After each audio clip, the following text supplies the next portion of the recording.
think, as most of you know by now, I'm John Sanford, and I have the privilege to chair the Council of the Central Finance Board of the Methodist Church and the Board of Epworth Investments. And I'm delighted to welcome you here today for this third in our series of 3 seminars. The Central Finance Board is an investment management business for Methodist Church money, and Epworth Investments is an investment manager for charity money, non-Methodist charity money.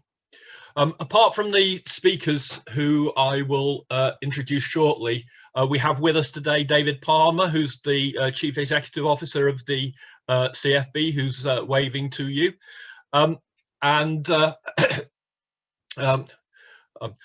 Unfortunately, Stephen Beer, our Chief Investment Officer, is unwell today, and therefore Christoph has kindly stepped in to lead the session.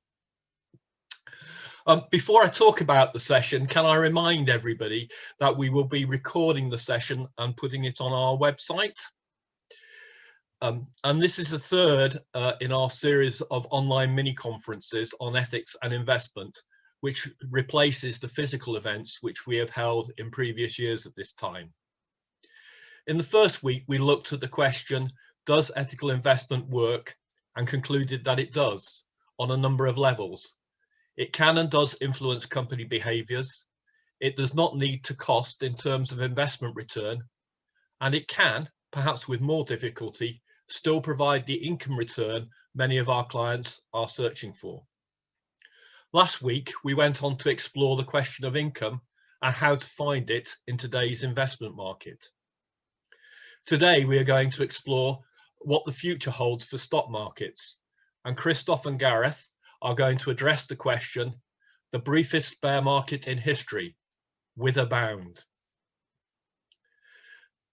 But before they do so, I would like to introduce them to you. Christoph is our head of investments and known to many of you.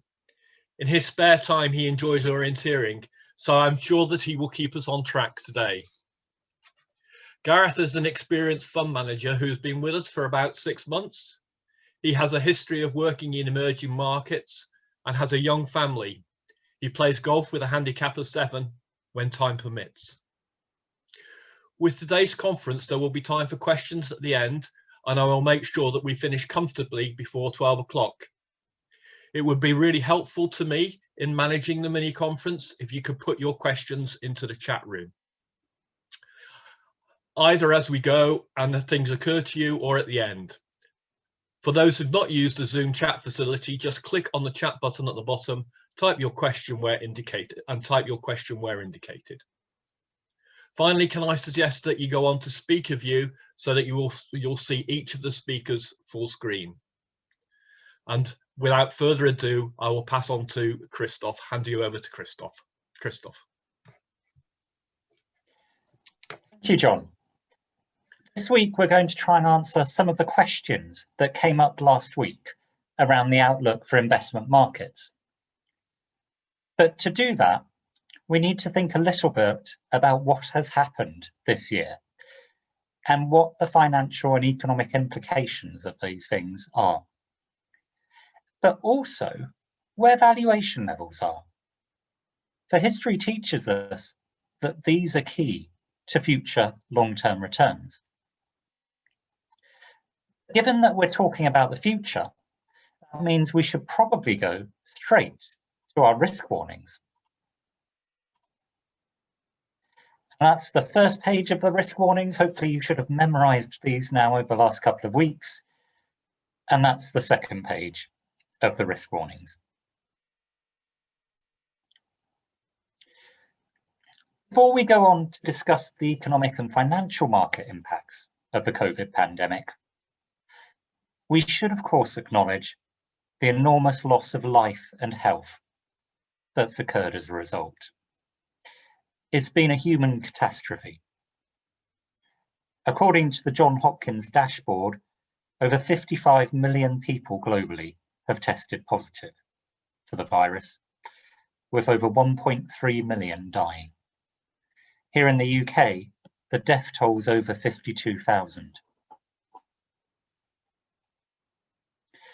The efforts to stop the pandemic have resulted in severe economic restrictions globally, with international travel particularly affected. These efforts have had very different degrees of success. We're all too aware in the UK of the need for a second lockdown after the re-acceleration in cases over the early part of the autumn. However, there are parts of the world where these efforts have largely succeeded. We often hear of New Zealand in the media, but we could also talk about Taiwan, Thailand, and indeed the relative success of China. The impact of the restrictions in the West has been to close large parts of the economy, with travel and leisure activities particularly badly hit. And the impact of that has been the sharpest GDP contraction on record globally. This next slide compares the recession we're in the midst of now with those of the great financial crisis back in 2008. And our current recession is the dark blue lines, the financial crisis are the green lines in those charts, in that chart. That recession in 2008 was itself a relatively severe recession compared with those of the 1990s and early 2000s. But there are two things which really stand out in that chart for me. The first is the extent to which the current recession has been much more severe in major Western economies compared with that in 2008. In the UK, the economy's contracted over 22% this time, compared with just 5.4% in the previous recession. The other thing which stands out is just how much worse the economic pain has been in some countries compared with others. As one commentator put it, we might all be in the same storm, but we're in very different boats. There's one major economy which isn't on this chart, and that's China. And according to the latest forecasts from the likes of the IMF or the OECD, China's expected to experience economic growth in 2020. The economic experience of those countries which have successfully controlled the COVID virus have been very different from those of us which haven't. The next slide also brings home that the experience of those of us who live in the UK has been worse than many other large Western economies. The economic contraction in the UK, which is this line here on the chart, has been much more severe than that in the Eurozone, which is the green line, or the USA, which is the light blue line. There are a few different reasons why. One of the main ones is the makeup of the economy here. Services, and in particular retail, travel and leisure, make up a larger part of the UK economy than many of our peers. And that means we've been much more severely impacted by the restrictions required to try and contain the pandemic. As well as the overall impacts on the economy, the pandemic's also had a big impact on three significant themes which have helped inform how we manage our funds. Those of you who came to last year's conference would have heard Stephen Beer, our Chief Investment Officer, discuss them in more depth. The first of these themes is around technology, and it hardly needs explaining just how the crisis has accelerated the adoption of new technology. Many of our colleagues have now not been to our office in London for 8 months. The second is around climate change. The last few years have seen more hopeful and less hopeful signs. But the pandemic's undoubtedly had one positive impact, and that's a large, albeit temporary, reduction in carbon emissions. The third of the themes is a more worrying theme, for investors. And that's around demographics and inequality. As I said earlier, we might be in the same storm, but we've very definitely not all been in the same boat. The economic impacts of the crisis have been felt most by the young, the poor, and the already economically vulnerable. And that's something which could result in a large reaction in the coming years. And that could put upward pressure on prices and wages. But enough about the economic side of life. Gareth will now talk us through how the virus has impacted financial markets. Great, thank you, Christoph, and hello everybody. Christoph has talked about the economic damage and the uncertainty that the pandemic has caused. Now, from a market's perspective, what investors and the markets don't like is uncertainty. It creates, for a reason, it creates difficulty in putting a valuation on an asset. So trying to illustrate the level of uncertainty that investors have faced, I'm just going to bring up a slide now.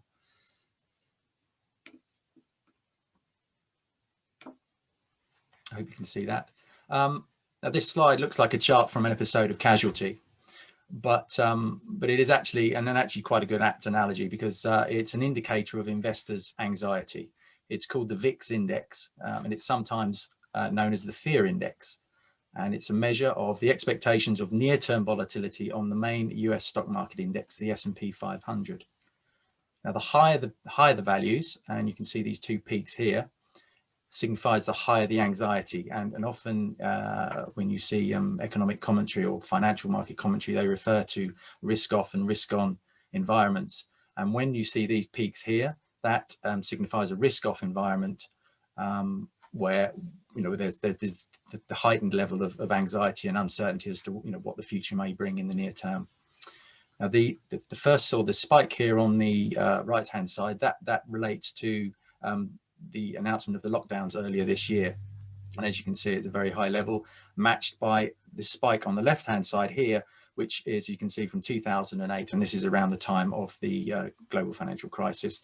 And so you can see that the effects of the uncertainty this year, to put them into context, relate to the levels that you saw back in the global financial crisis. And some of these other levels around here, this is the European debt crisis, and you can see that the effect on anxiety was much less than either the GFC, global financial crisis, or indeed the effect from the lockdowns that we saw earlier this year. So how do these peaks of maximum anxiety, how do they translate into the market? Well, at these peaks, we're seeing the full risk aversion, and that's a situation where all bets are off. You see an indiscriminate selling of assets, and that continues until you reach a point of inflection where markets or investors start to form expectations as to where they think the market's going to go in the near future. And at that point, you then start to see a larger number of investors that are willing to step back into the market. So this slide, just to illustrate that point, shows 4 groups of stocks and how they performed this year. And they've all been rebased to 100 from the start of this year, just for comparative purposes. Now, the dark blue line is the FTSE All-World Index. So this covers 3,000 stocks across 47 countries, including both developed markets and emerging markets. So it's a catch-all basically for the whole world. The royal blue line there is the S&P 500. So that's the broad stock market index in the United States, covering the biggest 500 companies in the United States. The two lighter blue lines, so the very light blue line is the UK All Share Index, and the paler line there is the Stock 600, which are basically the 600 largest stocks in the European exchanges. So as you can see from the start of this year, at around the time that the lockdowns were being announced, we saw this sharp selling. And this is the point that I was talking about, the maximum point of anxiety, where you saw the indiscriminate selling regardless of the quality of the asset class or the asset.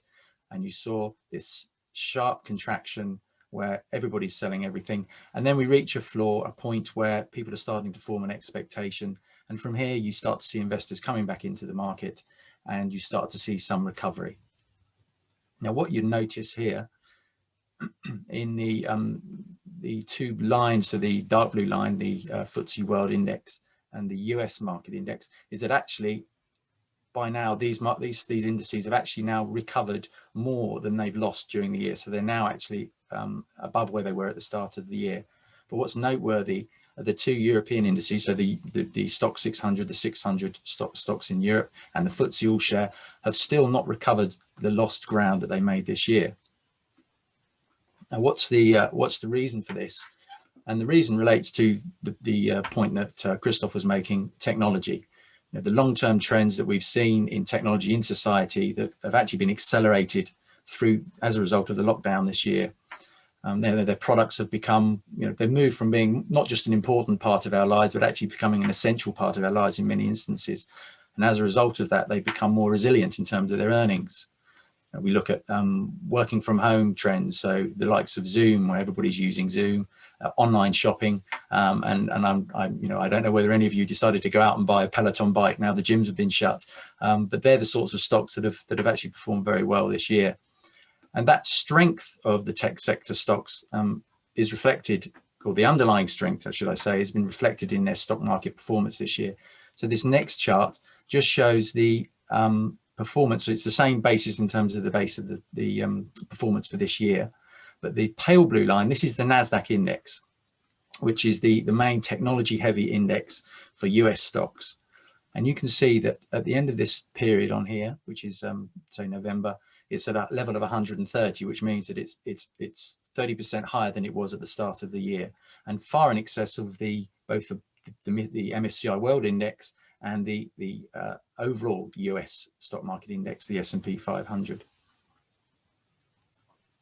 Now that's tech price performance has also been backed up by resiliency of earnings in a weak growth environment, which I'll show on the next slide. But what I would like to point out is the increase in the tech stocks has basically been a support for the underlying US stock market. And the reason why the US stock market has outperformed both Europe and the UK is the fact that they have a larger, or the US market has a larger share of technology stocks within it. So the S&P 500 has around about 25% of its 500 companies with basically the technology sector. The European equivalent, that Stock 600 that I showed, has somewhere around 5 or 6%. And so the relative weighting within the indices has basically attributed to the outperformance of the US index relative to the two European indices. If I was to strip out the technology sector from the broad S&P 500, you would actually find that the residual index has actually performed roughly in line with the European indices. In terms of the resiliency, so it's not just about price with these tech stocks this year, it's also been about the resiliency of earnings. And I think this chart sort of illustrates that point. So the left-hand side here, we can see this is the chart showing the earnings per share expectations for the S&P 500 for this year. And you can see that it's suggesting or forecasting to fall about 17%. The chart on the right shows the equivalent for the Stock 600, so the 600 largest stocks in Europe. And you can see that the expectations are for earnings this year in Europe to fall around just over 30%. The other bars show the contribution that each of the sectors makes to that overall figure. Now, in the European instance, you can see that the old sector, old world sectors such as consumer, industrial, and financials are all falling, as they are in the United States. But because in the United States they have a lower contribution to the overall composition of the index, they have much less of an overall effect on earnings. And as you can see here, the IT sector this year, earnings are actually expected to increase. And because it has a larger weight within the US index, it's actually managing to suppress the downward pressure on the overall index more than is available for the United States, for the European indices. What's interesting is actually at the start of this year, both of these indices were expected to grow a similar amount, about 8 to 10%. But because of the support of the US tech sector, it's basically meant that the US market has been somewhat supported by, by the composition. Thank you for that, Gareth. To all that talk of technology companies and technology companies doing very well, it makes my mind wander back to the turn of the millennium, around 2000, when technology companies also did very well. And we saw a lot of valuations at that point that were very expensive as well. Is this something that should make us worried? Well, I mean, in a broad context, just talking about valuation, and as an asset class, I think compared to bonds, equities themselves actually are relatively attractive. We've had the central bank support since the global financial crisis, and we've had that flood of liquidity that's come into the markets, and that's underpinned equity valuation.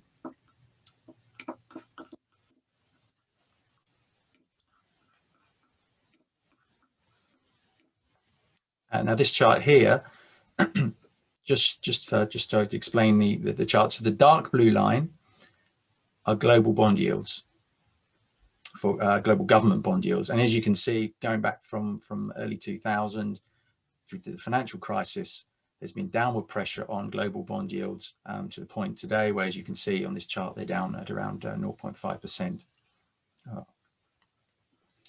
So looking very expensive.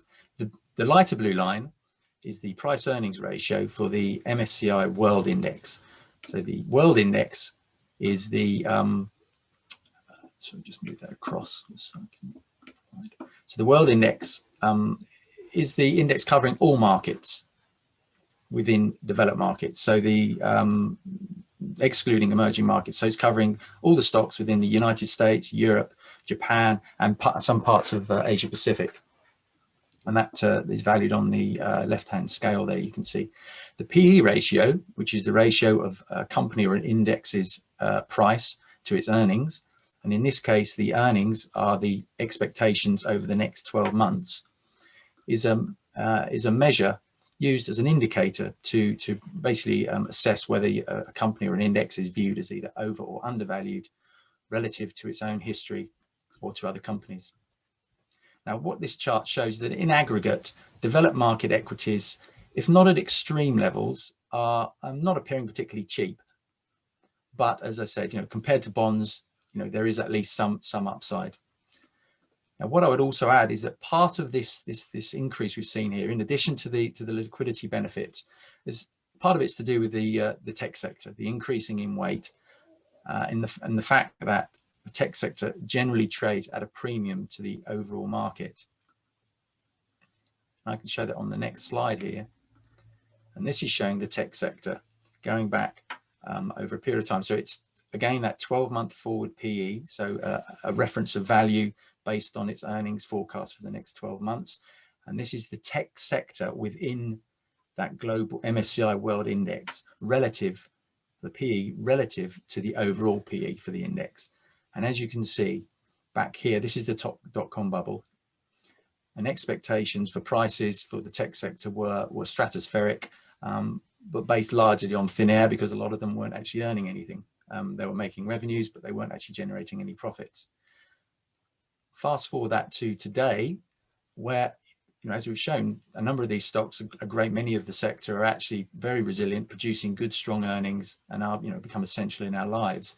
From a valuation perspective, as you can see, hopefully, there, so it's trading at just over 1.3, or the value is 1.3. So what that means is that the average valuation for the tech sector is 30% above the overall index. But in history, compared to history, it's still got some headroom. And I would argue that these days, or nowadays, these stocks within the tech are actually better and actually generating better profits than they were in previous times.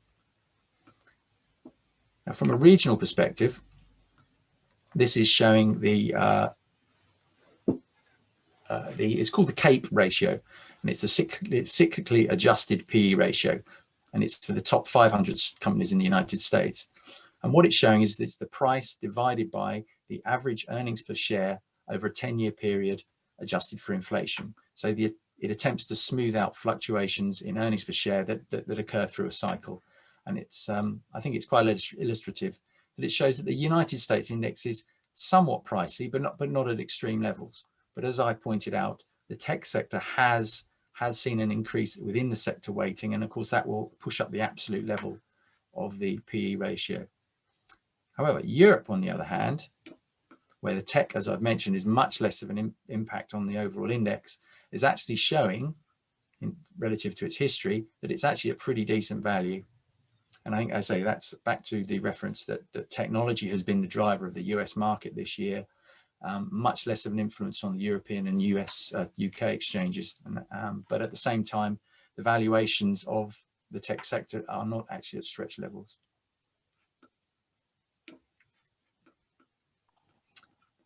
Thank you for that. One other question which we often think about is around debt. And what we've seen in the last few years, in some companies' cases, has been a large increase in the amount of debt that's been built up in companies and the financial system, especially as we've had these years of ultra low rates. Is that something which worries us? Well, I think we've obviously had we've had the presentation on income, and we've seen the impact that that income has faced as a result of the collapse in dividends following the pandemic. Now, one of the questions going forward, I suppose, is do dividends return to those sort of previous levels of payout? And one of the issues there, and one of the, I guess, the considerations is to do with how those dividends in recent years have been paid for. And this chart, I think, illustrates that this is based, again, this is the S&P 500, and it's the average net debt to EBITDA level of companies within the S&P 500. And that metric is a measure of a company's indebtedness and leverage. As you can see, since 2013, we've seen a pretty steady increase in that average debt level.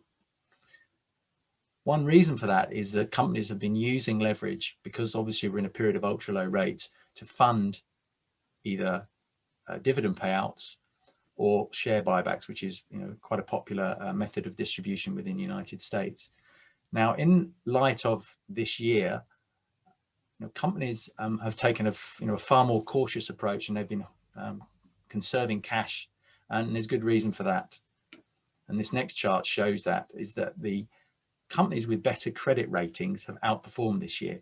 And so this chart shows that this is rebased to 100, and it's just showing the performance this year of stocks in the S&P 500, so the biggest 500 companies in the United States, rated according to their credit rating, and the performance according to the credit rating. And as you can see, the dark blue line, these are AAA rated companies. So these are the blue chip companies in the United States. And generally, since the start of the year, on average, they've increased to 20%. And you can see that the trade down to the next line, which is AA rated, they've equally performed quite well, up just over 10% for the full year, but less so than the AAA rated. And actually, as you work your way down to the lower value credits, and so we get down to this pale blue line, which is the average B rating stocks, you can see that they have still not recovered the amounts that they've lost during since the start of the year. And that's because there's been a flight to quality, and investors have favored those companies that actually have a stronger balance sheet. And so I think there could be a case made for companies going forward, in light of what's happened this year, being reluctant to return to previous levels of leverage, and that may have some implication for dividend payouts.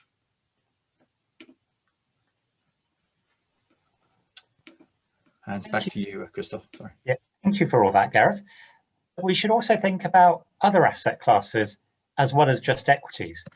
As you said at the beginning of your bit about valuation, equities look cheap compared to government bonds. But that's in part because government bonds are still at incredibly low levels. In the UK, the government can borrow for 10 years at a rate of just 0.32% a year.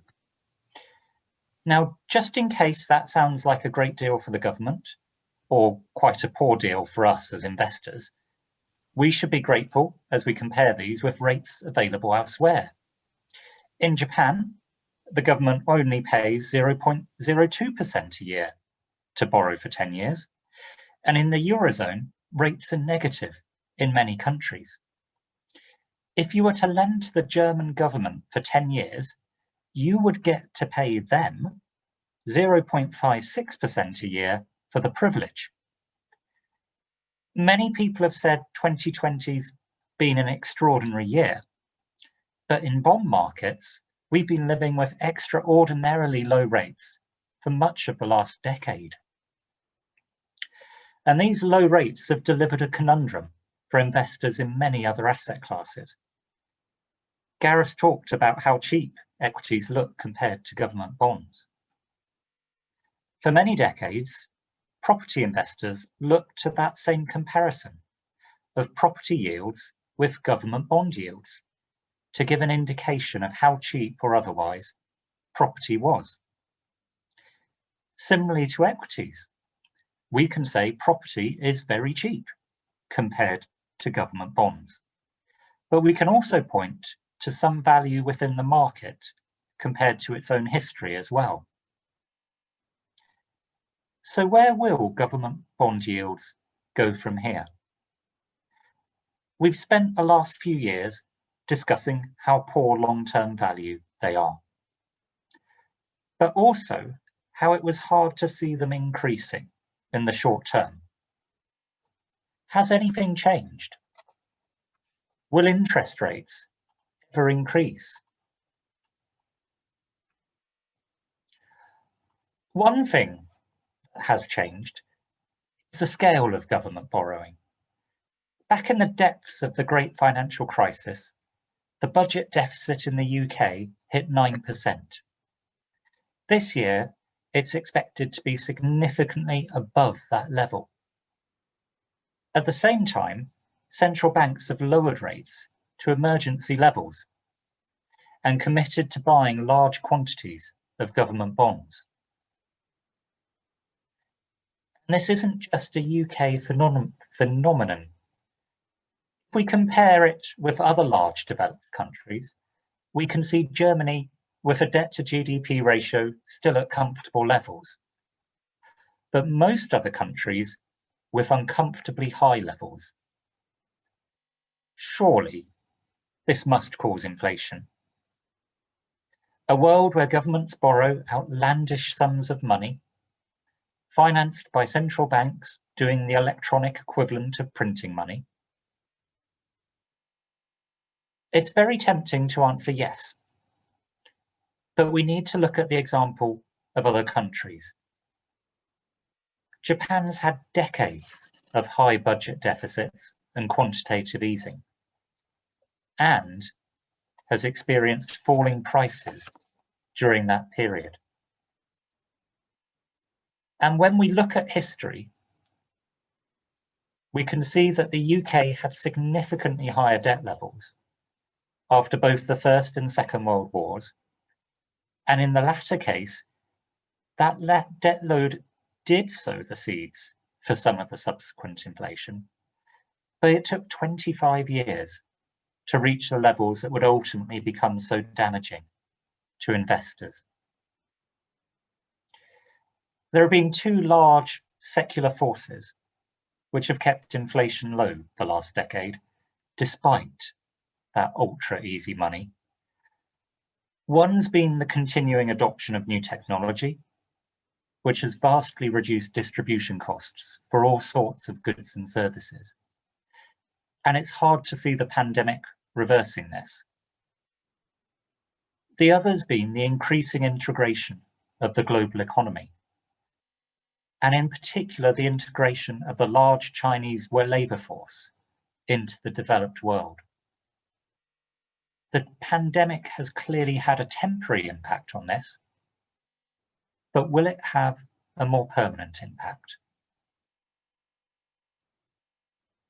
And unfortunately, that leaves us in the same conundrum that we've been in for a while. Interest rates and bond yields remain at very low levels and offer poor value. But it remains difficult to see that changing for some time. So to answer our question, we've had a look at what's happened this year and the very sharp bear market we experienced in the spring. With a bound. Lots of people ask this question, but often with a very short time horizon. What will the FTSE do next week, tomorrow, next month? And the answer to that short time horizon remains what it always has been. No one can possibly know. But we can look at longer term measures. And with the likelihood of economic recovery, even if it's difficult to know when, and even if some markets have anticipated much of that recovery, we can look at valuations in equities and indeed property and say these look at reasonable levels. And this would suggest that longer term returns from here should also be at reasonable levels. And we can also look at government bonds and how expensive these have become, and think about how cheap other assets look compared to them. And with that, I'll pass back to John, who will chair the Q&A. Thank you very much, Christoph and Gareth, for your interesting presentations. I've got one question in the chat room at the moment, so if we take that from David Oglethorpe, he asks whether the PE ratios that are graphed are based on past earnings, or I guess predicted future earnings. What was the basis of the PE? Oh, Gareth, I guess, is the person to answer this one. Yes, certainly, yes. So the maybe if I go back to the charts and I'll bring them up. There were two charts. One here. So this, let's just share screen. So this chart here I'm referencing and I've used a couple of instances, is the 12-month forward PE chart. Now that is based on, so that's expectations, that's the price divided by expectations of earnings for the following 12 months. So that is an expected price, or an expected earnings or expectations for the next 12 months. So this chart actually, if I can bring forward, apologies. So this chart here, the long-term PE chart that I was referencing, that's earnings over the last 10 years, an average EPS over the last 10 years. So that's a trailing index, or a historic-based PE. Okay. We've got a question from Rob Matthews, I think probably for you, Christoph, which is, why would anyone choose to lend at negative rates? Oh, that is a cracker of a question. To some extent, people don't have a choice. If you are an individual in somewhere like Germany, you can keep your money in your current account at 0%. But especially when you get to the organizational level of being a large charity or a bank or a large company, if you have surplus deposits, you can't park them at zero with your bank. Your bank will charge you a negative interest rate for them. So if you had, say, 10, 20, 50 million euros, and it's in that context that you also then get negative government bond yields. It's a reflection of where central banks and the banking system has pushed interest rates to. Yes, it is a slightly perverse world. I think we have to accept that, and it has had impacts on certain things. Okay, question from let's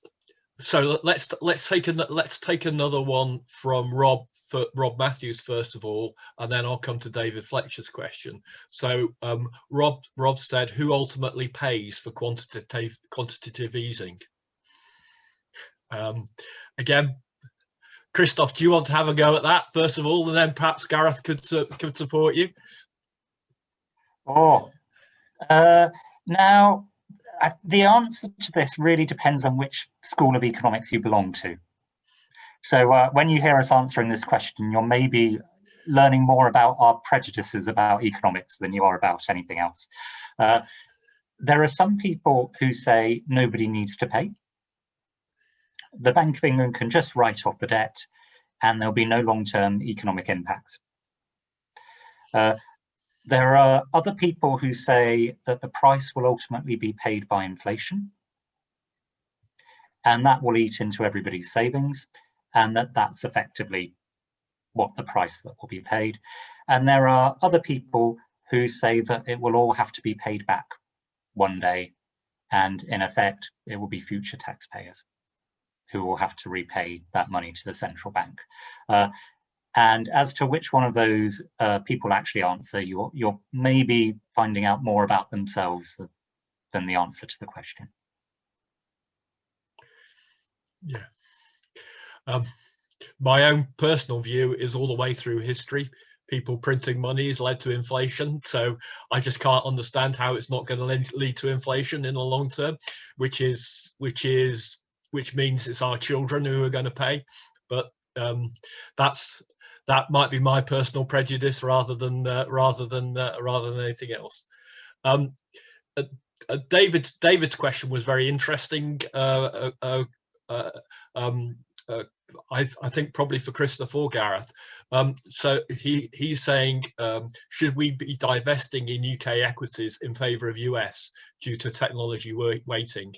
And I guess it'd be interesting to say where we have been on that, and secondly where we might be on the future on that. Would be an interesting way of considering it, Christoph.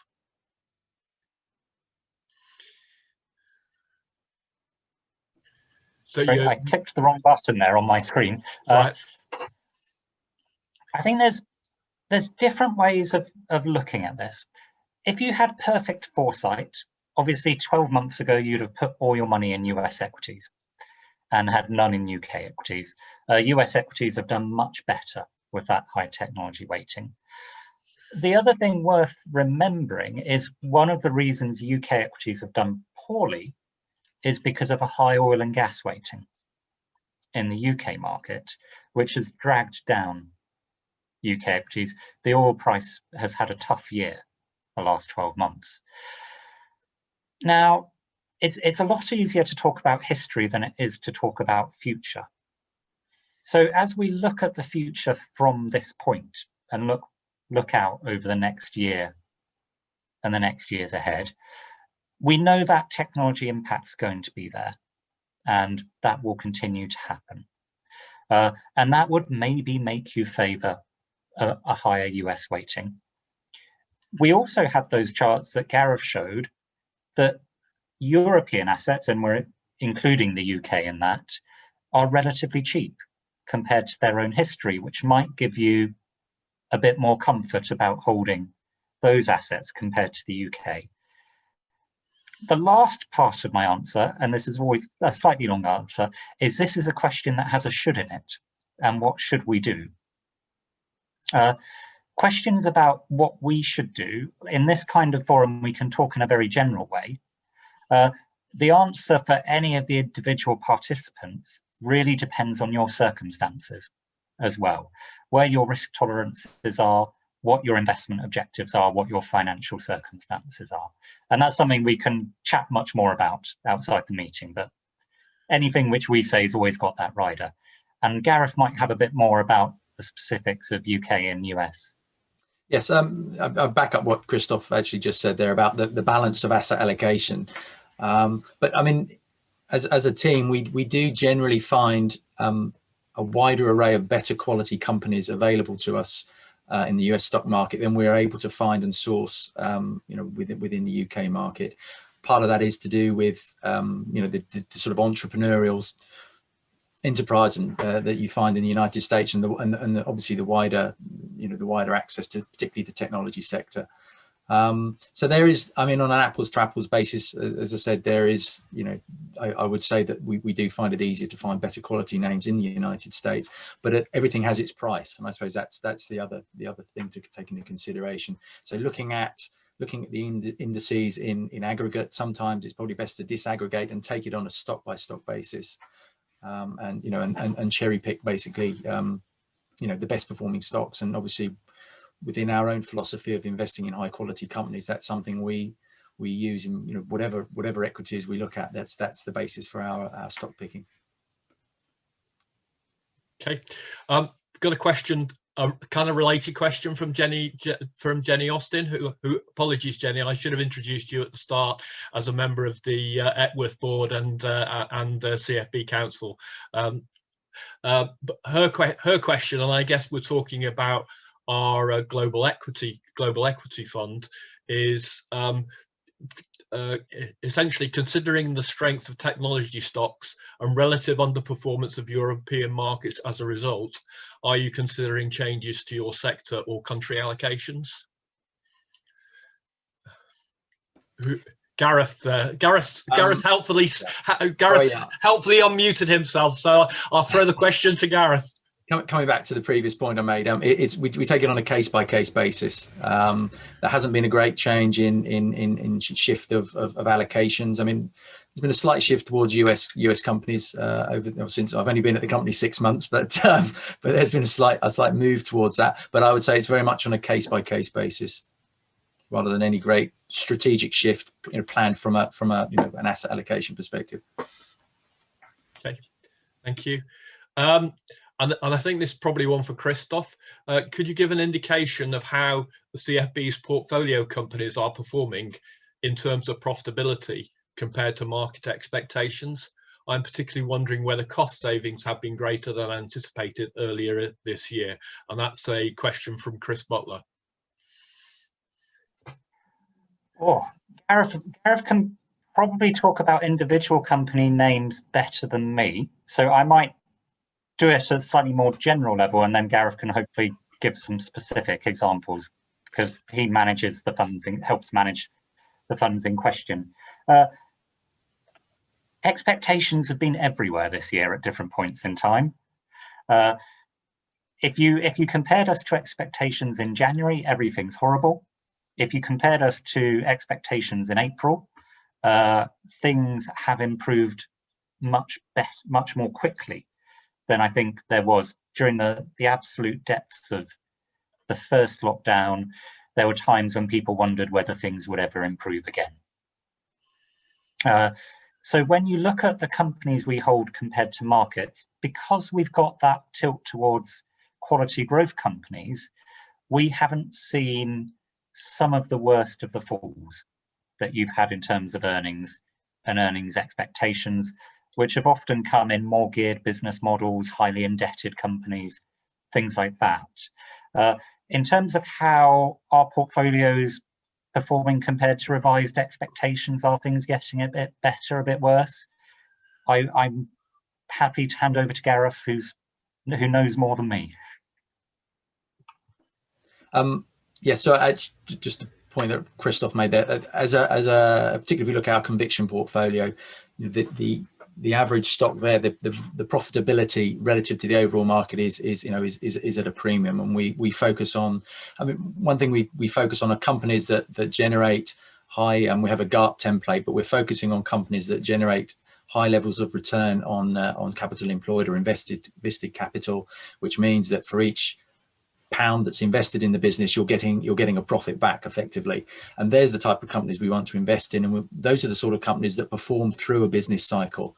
And obviously what we've seen this year is unprecedented, but those types of companies that we invest in have a degree of resilience to them. So although we've seen problems with footfall in terms of the retail space, and certain other businesses have suffered, these types of businesses have a degree of resilience. So yes, they've had to cut costs, and some of them had to cut costs more than others, but because their business, whether it be their market position or the business they're operating in, is far more resilient through a cycle, it means that they haven't been quite as exposed as you would say to the overall index. Okay. An interesting question here from another one from Rob Matthews. Will investments in Uber and Deliveroo type shares end in tears? I think you were trying to address that in terms of the technology stocks, that you thought, compared to 2000, that you thought there was much more substance behind them, but there are Deliveroo and Uber are technology related, but are not strictly technology stocks. So I would guess there's a similarity between those types of new, which have been growth businesses, and the technology stocks. But Christoph, help me out. Okay. Oh, this is a cracking question. Sorry, we could probably discuss this for a whole hour on its own. There's a few different things to say, one of which is most of these companies are currently loss-making. So if you looked at Uber, which is the poster child for this kind of business, it is currently a loss-making business. They're hoping to get to profitability by massively increasing scale. That's the business model this kind of business is after. The skeptics, and your question suggests you have a tone of skepticism about this, would say they're just never going to get there. And ultimately, an Uber driver can only still drive one taxi. And if you build the scale, sorry, I'm not allowed to call them one minicab, apologies, not taxi.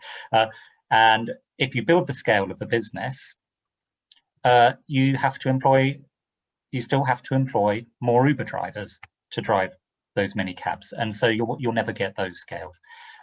That's the argument. There are massive bears and massive bulls in the stock market on these stocks, and those are the issues they're addressing. Gareth, do you have some views? Yeah, as you just Uber. I mean, again, trying to treat the technology sector as an aggregate sort of amorphous mass. Again, you kind of miss the nuances, and with your reference to Uber, as you said, what they have to do is they have to give a lot of discounts and incentives to the drivers to users to use them. The risk is always that there's another company just around the corner that's going to come in and undercut them, and that's the problem.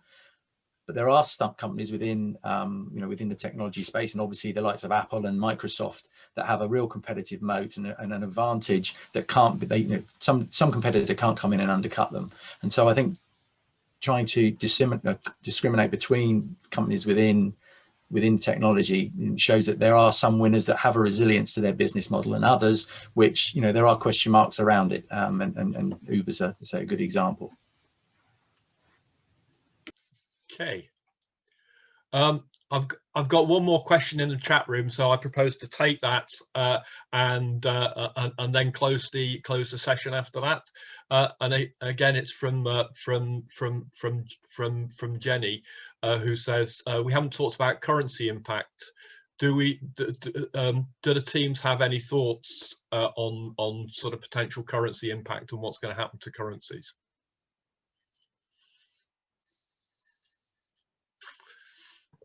If I start, I'm always happy to start.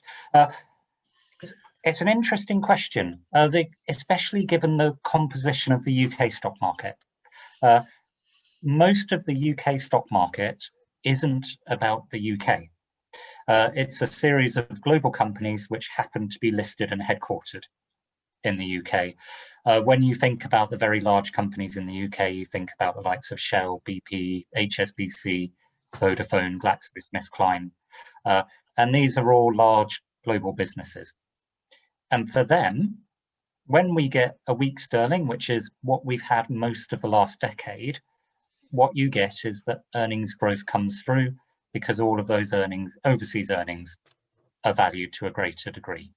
And so you've had that tailwind, if you like, to bits of the UK stock market from that currency weakness. In terms of the actual specifics of managing the funds and the global equity fund, is there anything to add, Gareth? Not really. I mean, we're sterling investors at the effectively, so we think in sterling terms, but we're really investing in an underlying business that that we have have high conviction in. in terms of where sterling goes from here. Obviously, we've got Brexit coming up. Some whether we have a deal, no deal, a flimsy deal. What that means for the UK economy going forward, who knows. Likely to see a bit of volatility, and when you see volatility, you often see it in foreign exchange. So we could see some short-term volatility around whatever outcome that may be. In terms of the longer term, we don't manage foreign exchange expectations as such. We look at the underlying business. Okay, thank you. I'm going to sorry, David G's trying to get in. I can see his hand raised with a question. David, you need to unmute yourself, David.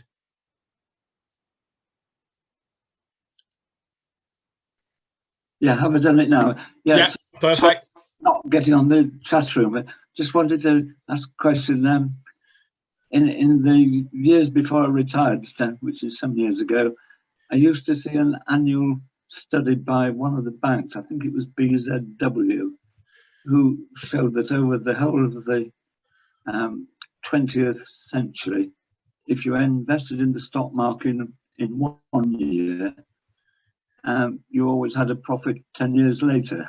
And I just wondered whether that has continued in the 21st century, and whether you think something similar might continue. I think it was meant to be a gain in real terms adjusted for inflation, but probably excluding dividends. Yeah. I know we had actually some very similar slides to that last week in the income session.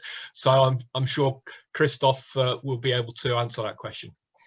Yeah. So the study you're talking about is referred to as the equity gilt study. It's still produced every year. It's produced these days. They call themselves Barclays, the institution which produces it. The analysis is still similar. It has carried on this century. So roughly speaking, the analysis they do is that they invest on the 1st of January every year since 1900, and they hold their money. And I don't have the exact figures in front of me, so please don't quote me on this. If you hold your money for 2 years, you end up better off in equities than you would have done in cash about 2/3 of the time. If you extend that holding period out to 10 years, you're better off in equities than in cash about 90% of the time. And if you extend it out to longer time periods, like 20 years or 30 years, you're effectively almost always better off in equities. So that's the analysis, and that hasn't changed this century. Okay, thanks very much. Okay, I'm going to bring the session to a close now. Can I thank Christoph and Gareth, our speakers this morning, for their presentations. Very informative and very helpful. Thank you very much to both of you. I can see some silent clapping and some thumbs up and claps on the thing. So thank you very much for that. This, as I said at the beginning, is the third in our series, and we are going to ask the participants to complete a feedback form for us.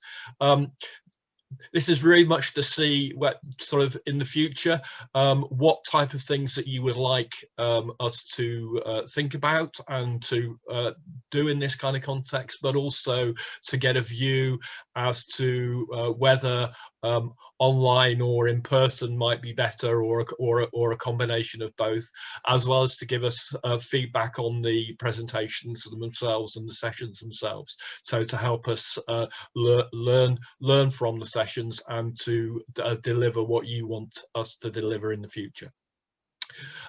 So if I can just plug that.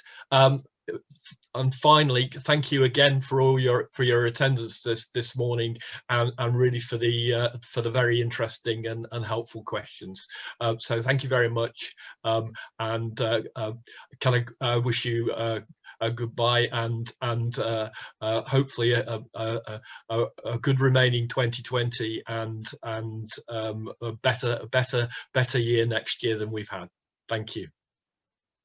Thank you.